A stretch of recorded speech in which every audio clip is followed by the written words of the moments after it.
তো আজকে একটা সুন্দর রেসিপি নিয়ে তো সবার সামনে উপস্থিত হচ্ছি, কিন্তু রেসিপিটা কি আমিও জানি না। ডলি বানাচ্ছে, তো আশা করি ভালোই হবে। তো দেখতে থাকি, সঙ্গে থাকো। আর চ্যানেলটা ভালো লাগলে অবশ্যই লাইক কমেন্ট শেয়ার করে দিও।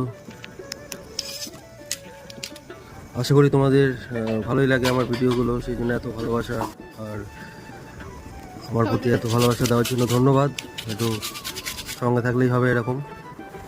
সব সবজিগুলো এরকমভাবে এক এক করে কেটে নেওয়া হয়েছে। কোনো সবজি গুঁড়ো করে, আবার কোনো সবজি পেস্ট করে নেওয়া হয়েছে এক এক করে। তো টমেটো পেস্ট দেখতেই পাচ্ছ, অসাধারণ হয়েছে। সাজিয়ে গুছিয়ে গ্যাসটা ধরানো হলো।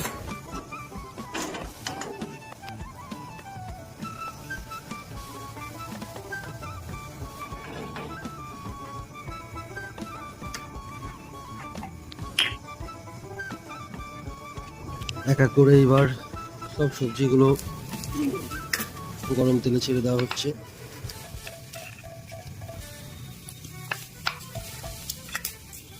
তেজপাতা দেওয়া হলো, তারপরে গোটা জিরে দিলাম।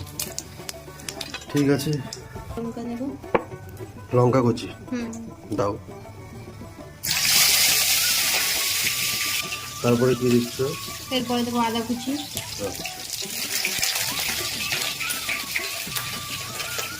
একটু সাবধানে দাঁড়াতে হবে যাতে তেল না গায়ে ছিটে আসে। এটাও কি আদা কুচি? এইটা হচ্ছে জিরা, এই সে রসুন। রসুন। আচ্ছা, রসুন কুচি দেওয়া হচ্ছে। ভালো। একটু এটা লাল লাল করে ভেজে নেব। তারপরে টমেটোটা দেবো। তারপর পেঁয়াজ দেবো। পেঁয়াজ আছে।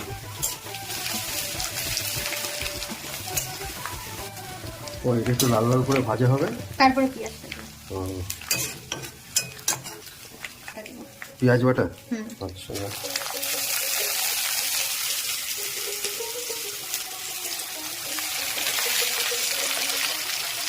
পেঁয়াজ বাটা দেওয়া হচ্ছে। পেঁয়াজ বাটাটা দেওয়ার পরে একটু ভালো করে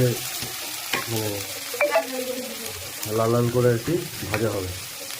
খুন্তি দিয়ে একটু নাড়িয়ে চাড়িয়ে ভালো করে এমনভাবে ভাজতে হবে যাতে একটু লাল লাল হয়, তাহলে গ্রেভিটা সুন্দর হবে, তাই? আচ্ছা, দেখা যাক। তুমিও ভাবতে থাকো, আমিও দেখতে থাকি। দেখতেও বেশ ভালোই লাগছে। এবার এই টমেটো গ্রেভিটা দেওয়ার পালা। টমেটোটা যে কেটে রেখেছে, এখানেও তো একটু আছে, একসাথে করে নাও। হ্যাঁ হ্যাঁ, এটা এর মধ্যে দিয়ে দাও, এক জায়গায় করে নাও। হ্যাঁ,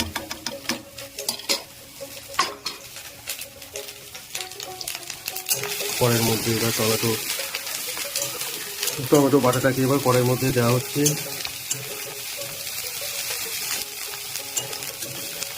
কিন্তু কি হবে জিনিসটা দেখো না,